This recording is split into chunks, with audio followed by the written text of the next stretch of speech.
routine flight, a first-class seat, a moment of doubt that spirals into a battle far beyond the clouds.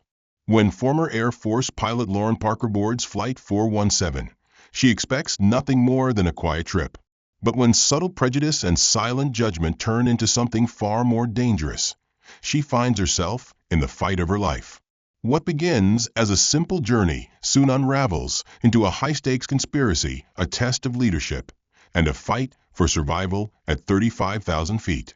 Before this plane lands, secrets will be exposed, power will shift, and Lauren will prove that underestimating the wrong person can have deadly consequences. Will she outmaneuver the danger ahead, or will this be the flight that never reaches its destination? Stay until the end to see how far this battle goes. And if you love stories of resilience, justice, and unexpected twists, make sure to like, subscribe, and comment where you're watching from.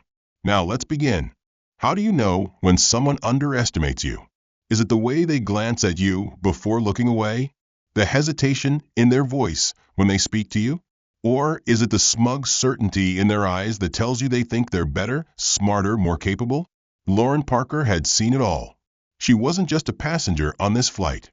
She was a former Air Force pilot, a woman who had spent 2 decades in the skies mastering turbulence, precision landings, and high-pressure situations.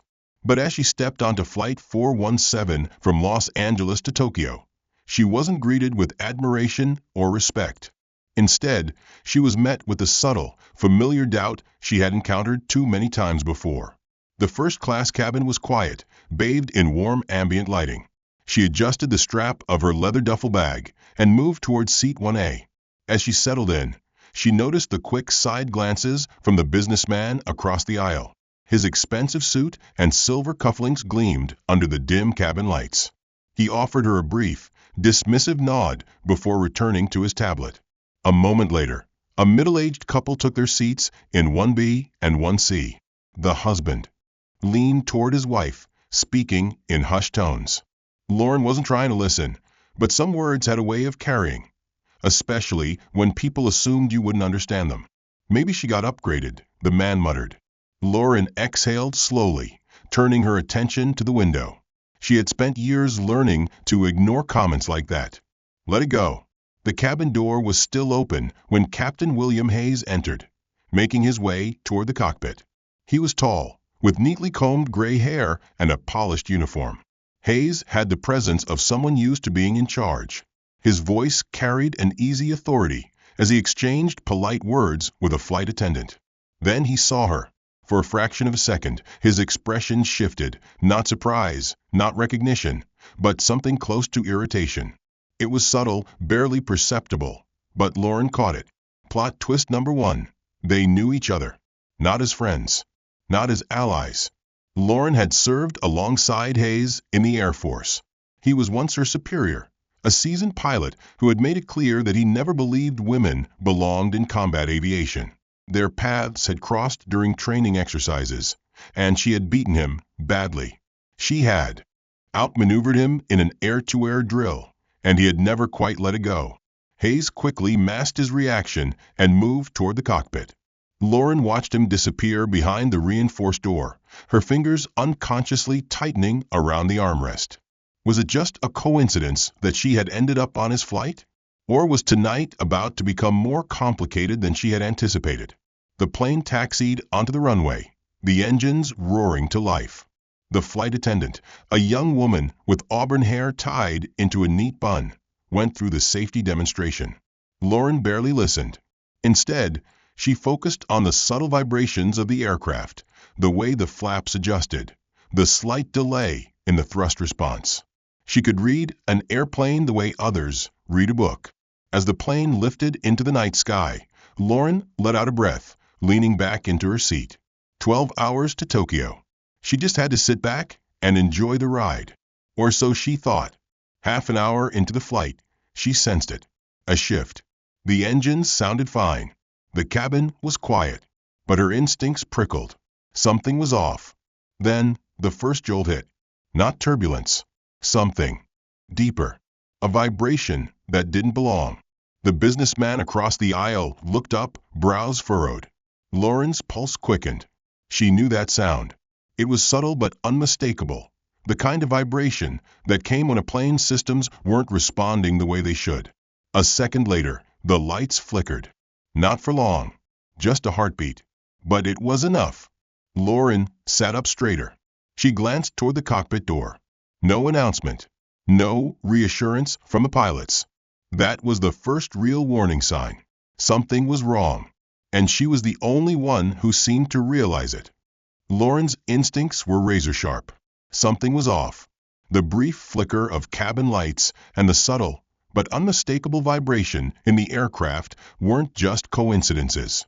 She had spent too many years in the cockpit to ignore the warning signs. She glanced around. The businessman across the aisle had barely looked up from his tablet. A woman a few rows ahead was adjusting her sleeping mask. Most passengers were oblivious, lulled into comfort by the steady hum of the engines. But Laura knew better. She shifted in her seat and unbuckled her seatbelt. The flight was supposed to be smooth at this altitude. The sudden jolt, the flickering lights, none of it matched with normal turbulence. A flight attendant walked past, her heels clicking softly against the carpeted floor. Lauren studied her closely. Her smile was intact, but her posture was tense, her movements too controlled. Lauren stood up. She walked toward the galley, where another flight attendant was pouring drinks for first-class passengers. The young woman's name tag read Holly. "Excuse me," Lauren said, keeping her tone even. "Is everything all right?" The plane felt off. Holly hesitated for a split second, so brief that most people wouldn't have noticed. But Lauren did. "Oh," Holly said with a forced smile, "just a little turbulence, ma'am. Nothing to worry about. Can I get you something to drink?" Lauren didn't blink. "I've flown a lot. That didn't feel like turbulence." Holly's smile wavered. "The captain hasn't reported any issues. But if you'd like, I can check with the cockpit." Lauren's stomach tightened. The captain hasn't reported any issues? That meant they were either unaware of the problem or hiding it. "That would be great," Lauren said, her voice calm but firm. Holly nodded and disappeared down the aisle. Lauren exhaled slowly, glancing toward the reinforced cockpit door. Something wasn't adding up. Why hadn't there been a routine announcement after the turbulence? A minute passed. Then two. Holly hadn't returned. Lauren's fingers tapped lightly against the galley counter. She made a decision. She was going to the cockpit herself. Lauren strode down the aisle, her pulse steady but her senses on high alert. As she approached the cockpit door, she noticed something odd, a flight attendant standing nearby, positioned just a few feet away. It wasn't uncommon for a crew member to be stationed outside the cockpit, but something about his posture was unnatural, too rigid. Lauren slowed her steps, observing. The man, his name tag read Jefferson, was pretending to adjust something on his tablet, but his eyes flicked toward her as she neared. She stopped just short of the door. "Everything all right?" she asked smoothly. Jefferson looked up, his smile polite but tight. "Absolutely, ma'am. Can I help you with something?" Lauren nodded toward the cockpit door. "I was hoping to check in with the captain." The turbulence earlier felt unusual. For a moment, Jefferson didn't respond. Then, still holding his professional smile, he said, "I assure you, everything is under control. The captain will make an announcement soon." Lauren tilted her head. Then why hasn't he already? A brief flicker of something annoyance crossed Jefferson's face. "I'll relay your concern. But for now, I'd ask that you return to your seat." Lauren didn't move. "You used the word relay. You're not talking to them directly." Jefferson's jaw tensed. Lauren took a step closer. "Open the intercom. Let me hear the captain's voice." That's when she saw it. Jefferson's left hand, hovering near his waist, was shaking. Just slightly. Just enough for Lauren to realize he was nervous. Her heart rate picked up. Something was definitely wrong in that cockpit. Before Jefferson could say another word, Lauren made her move. In one swift motion, she stepped forward, reached past him, and knocked hard on the cockpit door. Silence. She knocked again, louder this time. Nothing. A sense of dread curled in her stomach. Jefferson shifted uncomfortably. "Ma'am, please return to your seat." Lauren ignored him. Instead, she turned to a nearby flight attendant, Holly, who had just returned, her face pale. Lauren locked eyes with her. "Tell me the truth. What's happening in that cockpit?" Holly swallowed hard, glancing at Jefferson before looking back at Lauren. Then she whispered, "Something's wrong. The pilots haven't responded in 20 minutes." Lauren's breath caught in her chest. 20 minutes? That meant no one was in control of this plane, and they were flying blind. Lauren's mind raced. 20 minutes of radio silence. That meant something was seriously wrong. Pilots didn't just stop responding. Not unless they couldn't. She took a slow breath, assessing the situation. What were the possibilities? 1, medical emergency, unlikely. 2, pilots wouldn't be incapacitated at the same time. 2, mechanical failure. No alarms had gone off, and the engines still sounded steady. 3, hijacking. The most unsettling possibility. Lauren needed to get into that cockpit. She turned to Holly, the young flight attendant who had just admitted that the pilots weren't responding. Holly's hands were clasped together tightly, knuckles white. Jefferson, the other flight attendant, was still standing guard by the cockpit door, his expression unreadable. Lauren met his gaze. "Test him." "Jefferson," she said, her voice level, "you knew about the radio silence, didn't you?" He hesitated, then forced a small smile. "The flight crew has protocols for situations like this. It's best not to worry the passengers." Lauren took a step closer. "Passengers? Or me?" Jefferson's smile faltered.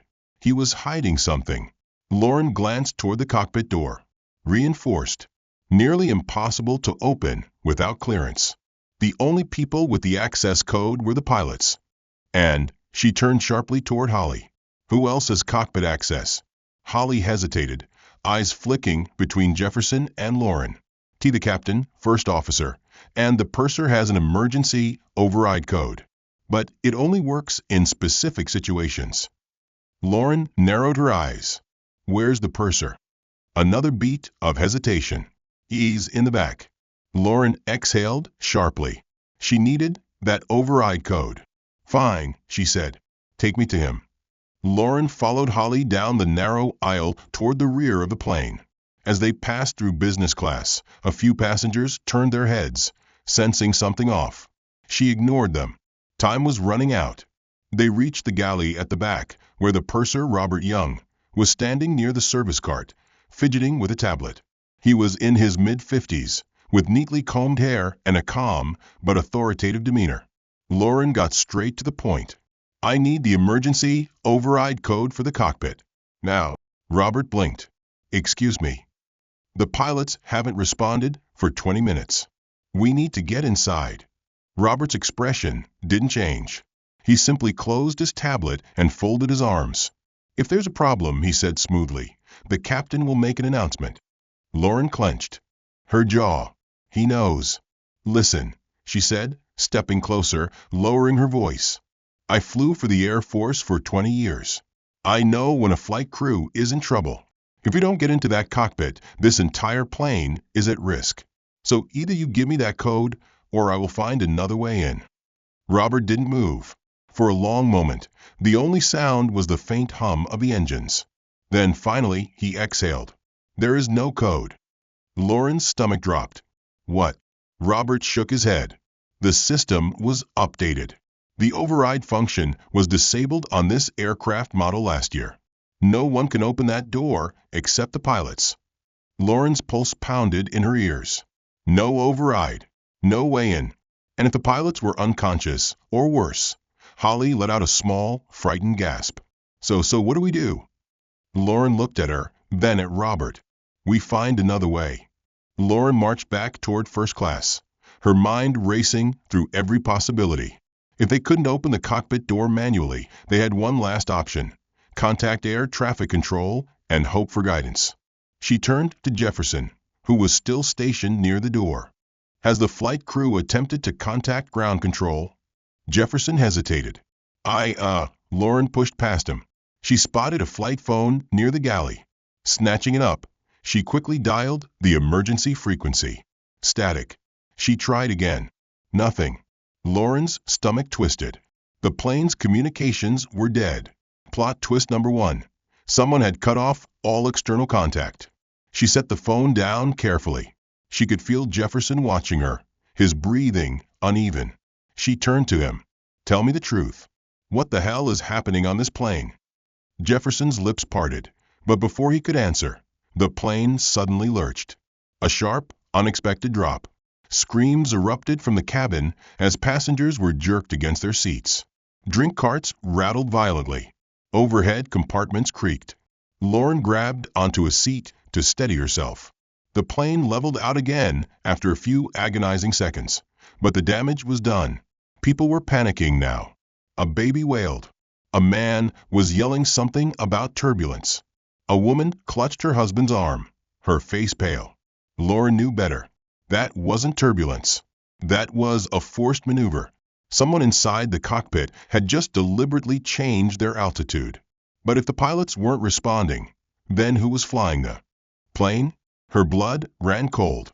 She turned to Jefferson. "Who else is in there?" Jefferson's eyes darted toward the cockpit, then back to her. He opened his mouth, but before he could speak, a new voice crackled over the intercom. A voice Lauren did not recognize. "Ladies and gentlemen," the voice said smoothly, "this is your captain speaking. We'll be making a few adjustments to our flight path. Please remain seated and enjoy the ride." Lauren's breath caught in her throat. That wasn't Captain Hayes. Plot twist number 2. Someone had taken over the cockpit. She turned back to Jefferson. "You knew." Jefferson's face was pale now. His hands were shaking. I didn't have a choice." Lauren grabbed him by the collar. "Who's in there?" Jefferson swallowed hard. And then, in a barely audible whisper, he said, "They said if we try to stop them, they'll crash the plane." Lauren let go of him, her mind racing. They? Who the hell was they? And how were they planning to bring this plane down?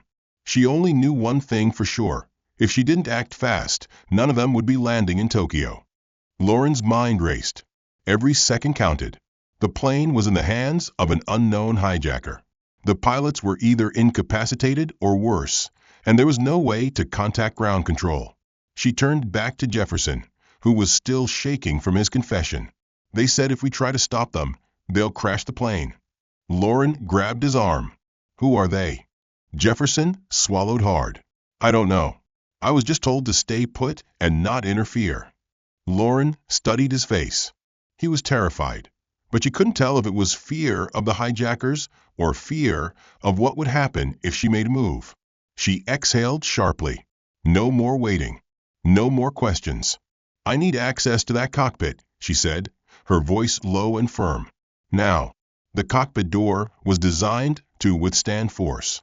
Standard protocol required pilots to keep it locked at all times, especially after September 11th security regulations. There were only 3 ways to get inside: the access code, which had been disabled; getting someone inside to open it, which wasn't happening; forcing entry, nearly impossible without heavy equipment. But Lauren wasn't just anyone.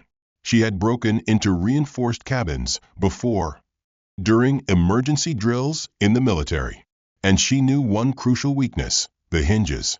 The door itself was nearly indestructible, but the frame that held it in place? Not as strong. She turned to Holly. "Find me something heavy. A fire extinguisher, a toolbox, anything."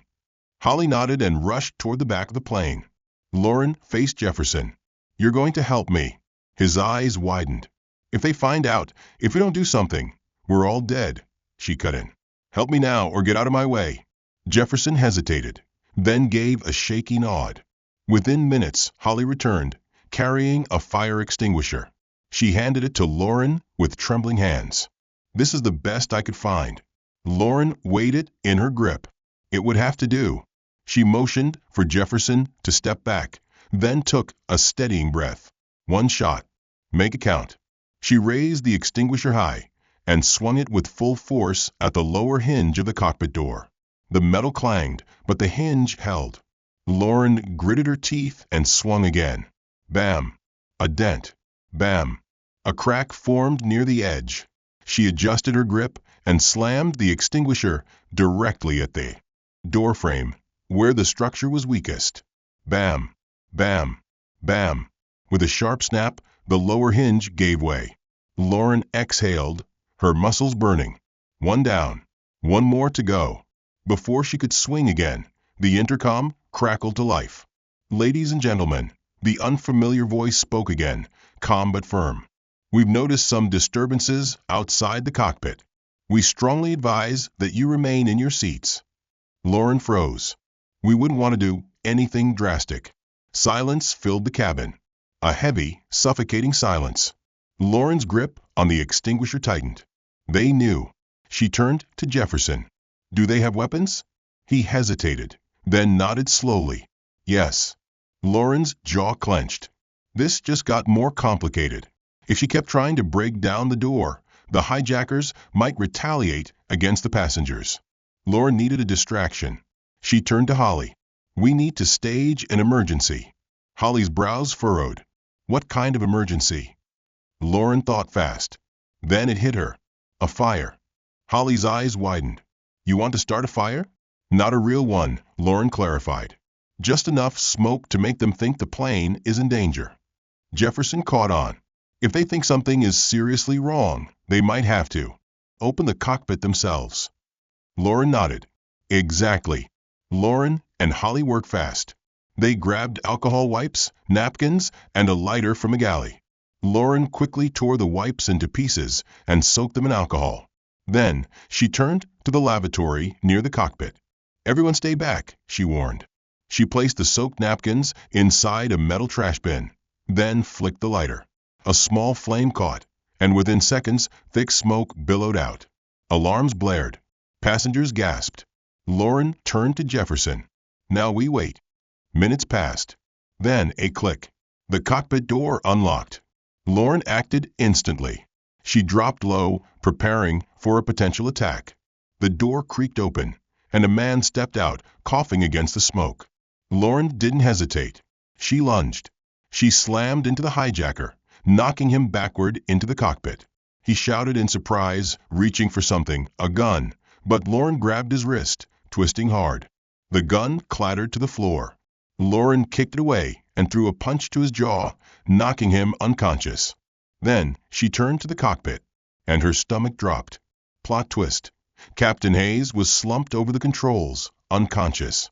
The first officer was missing, and the plane was still flying on autopilot. Lauren had taken the cockpit, but now she had to land the plane. Lauren's breath came fast and heavy. She had the cockpit, but the battle was far from over. Captain Hayes was slumped over the controls, unconscious, his head resting at an unnatural angle. The first officer was gone, and the autopilot was still engaged. She checked the instruments. Altitude, 35,000 feet. Airspeed, 490 knots. The flight path looked stable, but something about it felt off. She tapped the navigation screen. The plane was veering slightly off course. A new waypoint had been entered into the system, redirecting them away from their original path. Whoever had taken over had programmed this manually. They weren't just hijackers. They had a destination in mind. Lauren turned, scanning the narrow cockpit. The hijacker she had taken down was out cold on the floor, but she wasn't foolish enough to assume he was the only one. She grabbed the spare headset and jammed it onto her ears, switching the radio frequency to emergency. "Tokyo Center. This is Flight 417. Do you copy?" "Static." She tried again. "Mayday, Mayday. This is Flight 417. Requesting immediate assistance." Nothing. A cold chill ran down her spine. The hijackers had disabled external communications. The only way to reach the outside world was gone. She was on her own. Lauren clenched her jaw. No time for panic. No time for doubt. She had flown jets through combat zones. She had made split-second decisions that determined life or death. This was just another mission. She checked Captain Hayes' pulse. Weak but there. No visible injuries, but she had no idea how long he had been out. She needed to regain control of the flight path before anything else. Gripping the yoke, she disengaged autopilot. The plane shuddered slightly as manual control was restored. The weight of the aircraft's response settled into her fingertips. She adjusted their course, steadying them back toward their original flight path. Then she heard it, a rustling noise behind her. Lauren turned just in time to see the second hijacker emerging from behind the first officer's seat. She barely had time to react before he lunged. His body crashed into hers, slamming her back against the cockpit panels. Pain jolted through her ribs as his forearm pressed against her throat. He was bigger than the first one, stronger. His eyes burned with rage. "Turn this plane back," he growled. Lauren twisted, using his momentum against him. She shoved her knee into his side, breaking his hold just enough for her to throw an elbow to his face. He grunted in pain, but didn't fall. Instead, he grabbed a knife from his belt and slashed toward her. Lauren dodged barely. The blade sliced through the sleeve of her shirt, grazing her arm. The burn of the cut was sharp, but she ignored it. She grabbed his wrist with both hands, twisting hard. The knife clattered to the floor. The hijacker snarled, throwing a punch. Lauren ducked, grabbed the back of his head, and slammed it into the cockpit panel. The sickening crack of impact filled the space. His body slumped forward. Panting, Lauren shoved him aside. Her arm throbbed where the blade had grazed her, but she didn't have time to assess the damage. She pressed the intercom button. "This is Lauren Parker. I have control of the cockpit. The hijackers are down." A burst of static. Then Holly's voice, shaking. "Lauren, oh my God, are you okay?" "I'm fine," Lauren said, pressing her hand against her bleeding arm. "What's the situation in the cabin?" They were watching, but they haven't made a move yet. I think they were waiting to see if you failed." Lauren exhaled sharply. "Listen to me carefully. We're flying blind. Communications are cut off. That means we need to get word out another way. Is there any chance a passenger has a satellite phone?" I don't know, but I can check." "Do it. Quickly." Lauren glanced at Captain Hayes. He hadn't stirred. She shook his shoulder. "Hayes, wake up." Nothing. Her heart pounded. She wasn't a doctor, but if he had been knocked out long enough, there was a risk of concussion or worse. She grabbed the emergency medical kit from beneath the seat and rummaged through it, pulling out a small ammonia inhalant. Cracking it open, she waved it under his nose. Hayes jerked, inhaling sharply. His eyes fluttered open, unfocused. Lauren leaned in. "Captain, it's Lauren Parker. Do you know where you are?" His brow furrowed. Then his gaze sharpened. "Cockpit," he muttered. His voice was weak, but it was something. "You were attacked. Can you move?" He tried to sit up, groaning as he did. "Damn it," he rasped. "What the hell is going on?" Lauren filled him in quickly. The hijackers, the locked-out communications, the altered flight path. Hayes rubbed his temples, still looking dazed. "You said they changed our course?" Lauren nodded. "Manually programmed. We were being redirected." Hayes muttered a curse under his breath. Then they weren't just after the plane. They had a destination. Lauren had already come to the same conclusion. But where? And more importantly, why? The radio was dead. The plane was still in the air. And whoever had orchestrated this attack wasn't done yet. Lauren turned back to the controls. There was only one thing left to do. They had to land. And they had to do it before the real threat revealed itself. Lauren's hands were firm on the controls, her knuckles white from pressure. The cockpit still smelled of sweat, adrenaline, and the faint metallic tang of blood from her arm wound. Captain Hayes was barely conscious beside her, his breath shallow, his body swaying slightly with the movement of the plane. The hijackers were incapacitated, for now. But the fight was far from over. She had no radio, no ground control, and no idea what their real destination had been. She needed to get this plane on the ground. "Lauren."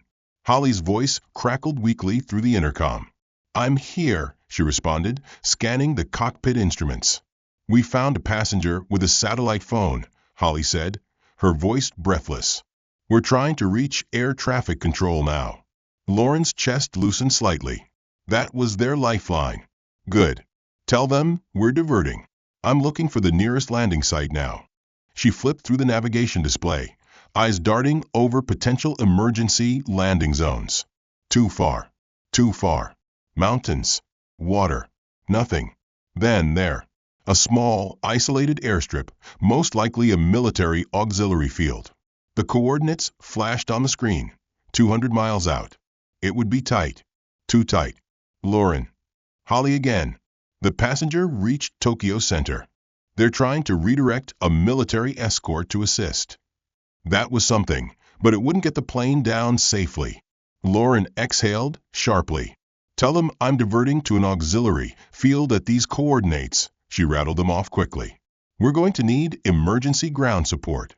And I need someone to tell me if this damn strip is even operational. A pause. Then Holly's voice, tense. I'll tell them. Lauren turned to Hayes. His head was tipped back against the seat, eyes fluttering. Stay with me, Captain, she said firmly. He blinked at her, dazed. You sure you know what you're doing? Lauren smirked, but there was no humor in it. I didn't survive 20 years in the Air Force by accident. Hayes exhaled a slow, shaky breath. Then get us down, Parker. Lauren tightened her grip. This was going to be the hardest landing of her life. The engines groaned as she started a controlled descent. The airfield was still distant, but she had no choice. She had to bring them down fast, without losing control. The fuel levels were dropping quicker than expected, which meant one of two things. Either the hijackers had tampered with the systems, or the plane had sustained more damage than she realized. Neither option was good. She adjusted the flaps, checking wind speeds. Everything about this approach was wrong. Too high, too fast, too unpredictable. But she had no alternative. A sudden thud from behind made her whip her head around. The unconscious hijacker was stirring. Damn it. She couldn't deal with him and land the plane at the same time. Captain, she said without looking at Hayes. If you've got anything left in you, now's the time. Hayes turned his head slowly, saw the hijacker groaning, trying to push himself up. His jaw tightened. With sheer effort, Hayes reached for the emergency crash axe secured beside his seat. Lauren didn't watch. She had to focus. The runway was coming into view, a narrow, unlit strip of pavement surrounded by darkness. No control tower. No markers. Just her, the plane, and her instincts. One shot. No second chances. She lined up the approach. Altitude dropping. Airspeed reducing. Nose steady. A muffled grunt and a final thud told her Hayes had handled the situation behind her. Then something moved on the tarmac. Lauren squinted. Headlights. A line of vehicles was parked near the runway's edge. Military? Civilians? Friendly or hostile? She didn't know. And it didn't matter. Because she was landing this plane. Lauren gritted her teeth as the plane hurtled toward the runway. The auxiliary airstrip was barely visible against the darkened landscape, illuminated only by the faint glow of emergency vehicle headlights stationed along its edge. Her hands were steady on the yoke, but the weight of what was at stake pressed down on her like gravity itself. They had one shot at this landing. No second chances. Behind her, Captain Hayes was still recovering. His breathing labored but improving. The hijackers were either unconscious or restrained, but Lauren knew better than to believe the danger was over. Whoever was waiting on the ground might be an even bigger threat. She focused on the descent. Altitude, 4,000 feet. Airspeed, 210 knots. Too fast. She adjusted the flaps, reducing speed while keeping the nose aligned with the strip. The plane fought her. Strong crosswinds pushed against the wings, but she adjusted accordingly. Holly's voice crackled through the intercom. Lauren, Tokyo Center confirmed your landing site, but there's a problem. The people on the ground, they're not airport personnel. Lauren's stomach tightened. Then who the hell are they? No idea, Holly whispered. They arrived right after you changed course. And there are armed men among them. Lauren's pulse pounded. Armed. She had expected authorities, emergency responders, not this. Her instinct screamed. This wasn't a rescue. It was an ambush. Tell the passengers to brace, Lauren ordered, voice sharp. We're landing now. Final descent altitude, 2,500 feet. Airspeed, 180 knots. The engines groaned under the pressure as Lauren guided the aircraft lower, careful not to stall. The ground loomed closer, and now she could see the figures moving below. Several black SUVs lined the runway. Men stood near them, their posture stiff, their presence unnatural for an emergency response team. Lauren didn't have time to figure out their intentions. She needed to get the plane down. Altitude, 1,000 feet. Airspeed, 160 knots. The first tremor hit. The right wing lurched downward, a pocket of unstable air, likely worsened by the uneven terrain surrounding the strip. Lauren reacted instantly, rolling the plane back to level. 500 feet. Almost there. 300 feet. The wind resistance felt heavier, dragging them back. Lauren pushed the throttle forward slightly to maintain speed. 200 feet. She could see their faces now, stern, calculating. Not rescuers. Definitely not rescuers. 100 feet. Lauren whispered to herself. Come on, 50 feet. She pulled back gently, flaring the nose at just the right angle. Touchdown. The tires screeched against the pavement, sending vibrations through the aircraft. The plane bounced once, twice, before finally settling into a rapid deceleration. Lauren hit the reverse thrust, slowing them down as the end of the strip rushed toward them. 20 knots. 10 knots. 5 knots. Finally, a complete stop. Lauren exhaled sharply, her body still tense from the adrenaline. They had landed. But the real fight was just beginning.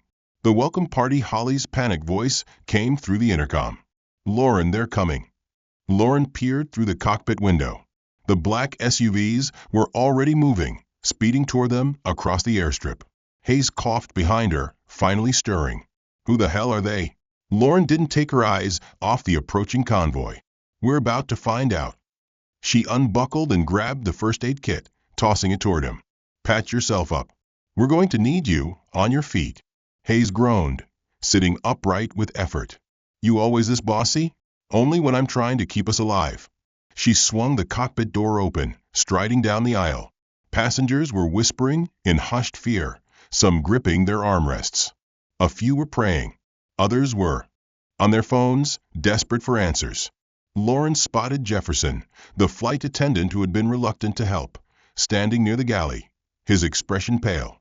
He looked like he had seen a ghost. You recognize them, don't you? Lauren demanded. Jefferson swallowed hard. I don't know who they are, but I know they're not here to help us. Lauren's patience snapped. Who were you working with? I didn't. Jefferson stopped himself. I was told to stay out of the way. That's all. They said if I let things happen, no one would get hurt. Lauren's eyes darkened. You're a coward. Before Jefferson could respond, the first SUV skidded to a halt just outside the aircraft. The doors flew open. Several armed men in tactical gear stepped out, their movements efficient, controlled. They weren't disorganized thugs. They were professionals. And at the center of them stood a man in a dark suit, calm and composed, as if he already owned everything inside the aircraft. Lauren's stomach twisted. This was the real mastermind. She took a slow breath, stepping forward as the cabin door opened. It was time for answers. Lauren stepped onto the boarding ramp, her muscles tense as she took in the scene unfolding before her. The auxiliary airstrip was eerily quiet except for the distant hum of the plane's cooling engines. A row of black SUVs lined the edge of the runway, their headlights casting long shadows over the tarmac. Armed men in tactical gear stood in formation beside them, their weapons held in a ready but non-threatening stance. Not the posture of emergency responders, but of men who expected compliance. Her stomach twisted. This wasn't a rescue. This was something else. A single figure stood apart from the others. Unlike the men surrounding him, he wasn't in combat gear. Instead, he wore a tailored dark suit, perfectly pressed, exuding an air of control and quiet authority. His silver hair was neatly combed back, and his face, sharp, calculating, was disturbingly calm for someone who had orchestrated a plane hijacking. Lauren didn't need an introduction to know this was the man behind it all. The suited man stepped forward, his hands clasped behind his back. You handled that landing well, Miss Parker, he said smoothly. Not many could have pulled that off under such difficult conditions. Lauren's jaw clenched. If you were hoping for a crash, I'm sorry to disappoint you. The man chuckled, his expression unreadable. On the contrary, I was counting on your skill.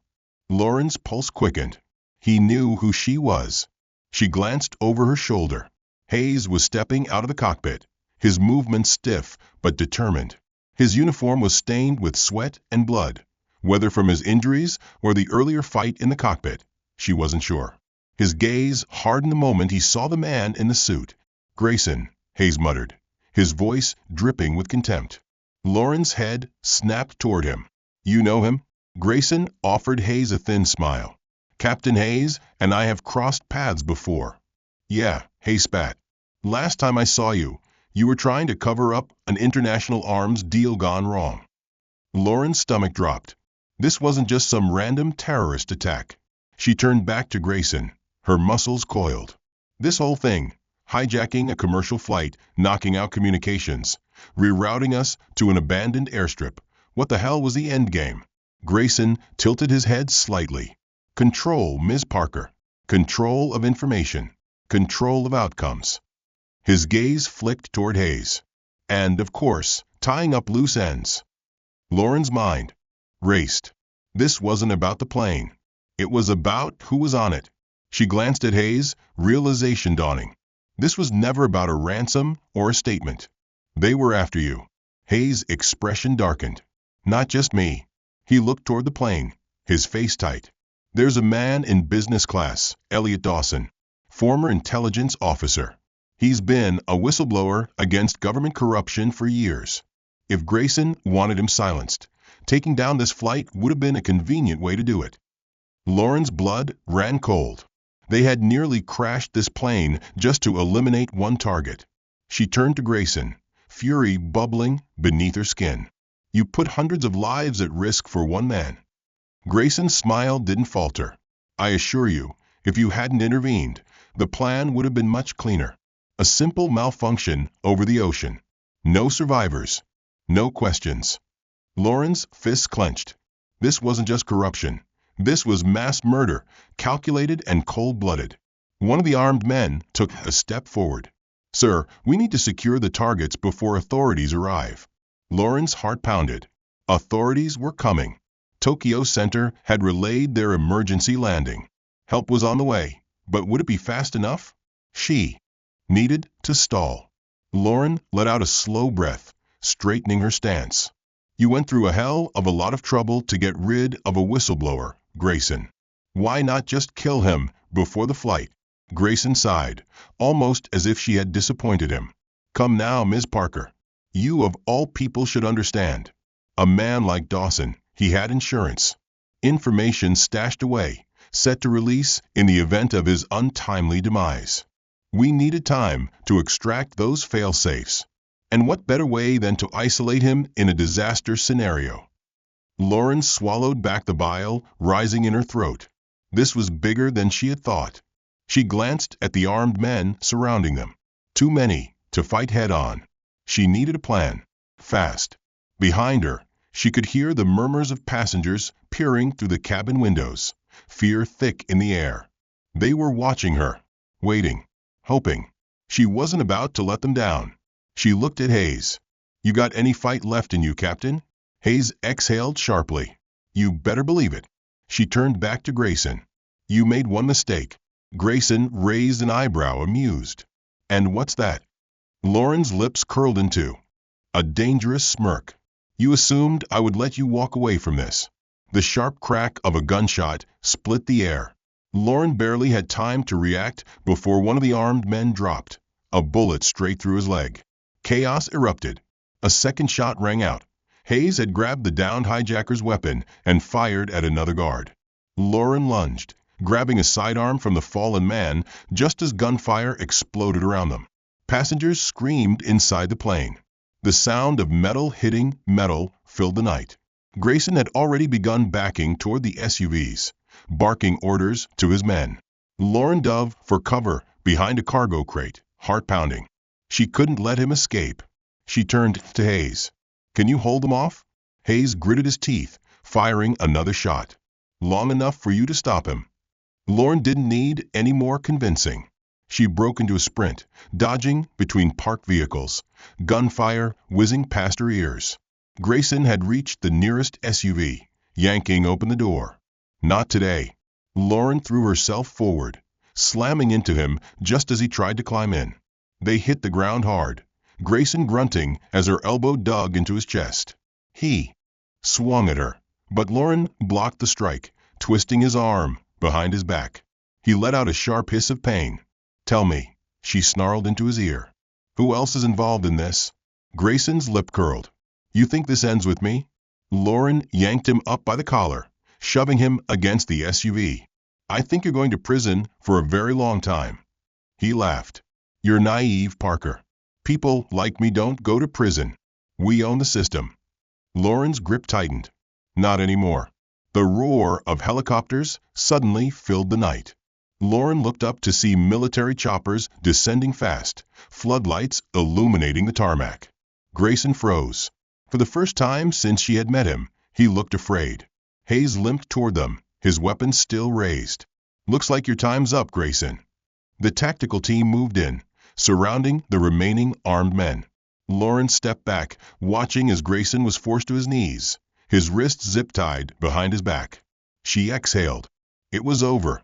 But something told her, this fight wasn't just about this one man. It was about everything he represented. And Lauren wasn't done fighting yet. Lauren stood over Grayson, watching as he was forced to his knees, his wrists zip-tied behind his back. The tactical unit moved with precision, disarming the remaining operatives and securing the perimeter. The auxiliary airstrip, once a battleground, was now under complete military control. The roar of helicopter blades filled the air, sending gusts of wind across the tarmac. Lauren could feel the weight of the moment settling on her chest. They had won the fight, but the war wasn't over yet. Grayson, despite being restrained, smirked. Even now, even defeated, he looked as if he still believed he had the upper hand.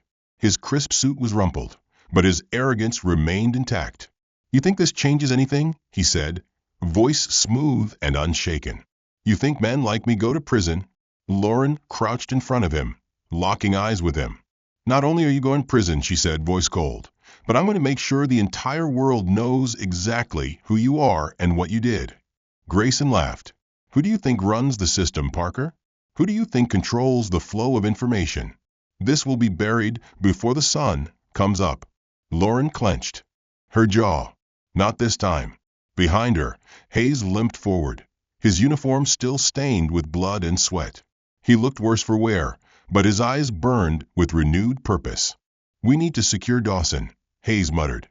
"If Grayson wanted him dead, we need to make sure he survives the night." Lauren gave a curt nod. Elliot Dawson was the key. She turned to the commanding officer of the arriving military unit, a stern-looking woman with silver hair tucked neatly under her helmet. Her name tag read Colonel Dawson. Lauren's stomach dropped. "Dawson."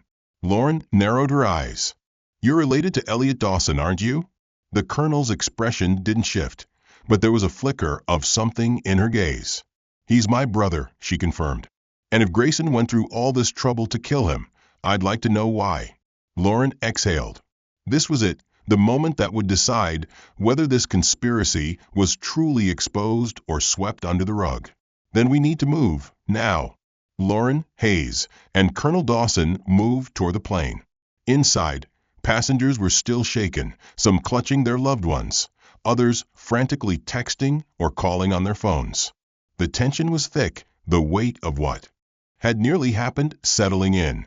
At the back of business class, Elliot Dawson sat silently, his face pale, but his posture controlled. He was a man who had spent years knowing he was a target, but tonight that target had nearly cost the lives of hundreds. He looked up as they approached. "So, I take it Grayson didn't make it out?" Lauren crossed her arms. "Not this time." Dawson nodded. "Then you need to get me off this plane before his people try again." Hayes frowned. "Are you saying there are more of them out there?" Dawson's gaze was sharp. "Of course there are.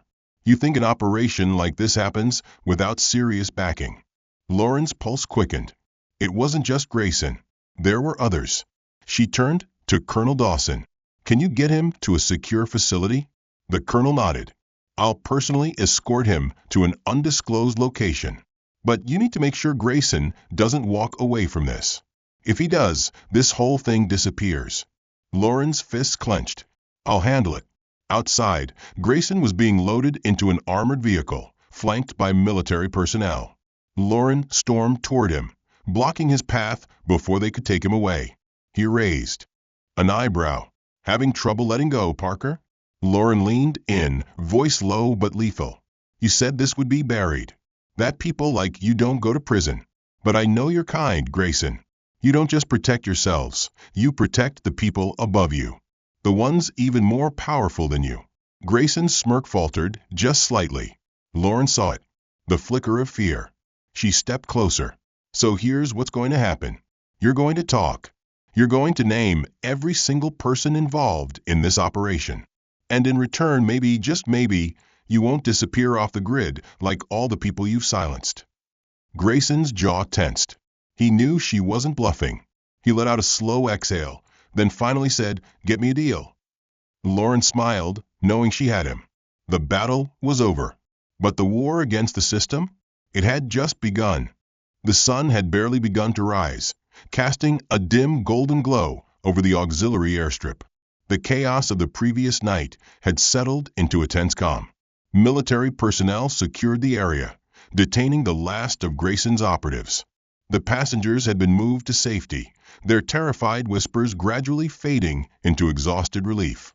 Lauren stood near the armored vehicle where Grayson sat in silence, his hands cuffed, his once confident smirk replaced by quiet calculation. He had lost, but men like him never stopped looking for a way out. Colonel Dawson approached, her sharp gaze locked onto Lauren. "He's being transported to an undisclosed facility," she said, nodding toward Grayson.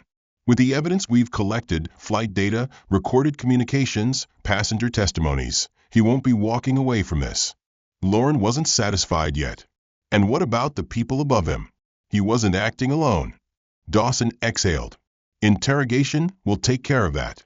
He's already agreed to talk." Lauren turned to look at Grayson one last time. He met her gaze through the armored glass of the transport vehicle. No more smirks. No more arrogance. For the first time, there was a flicker of something else in his eyes. Fear. Lauren allowed herself a small, victorious smirk. Now, he knew what it felt like. The vehicle doors slammed shut. Within seconds, it disappeared down the tarmac, taking Grayson and his crimes into the hands of justice. For the first time in hours, Lauren let out a slow breath. It was over.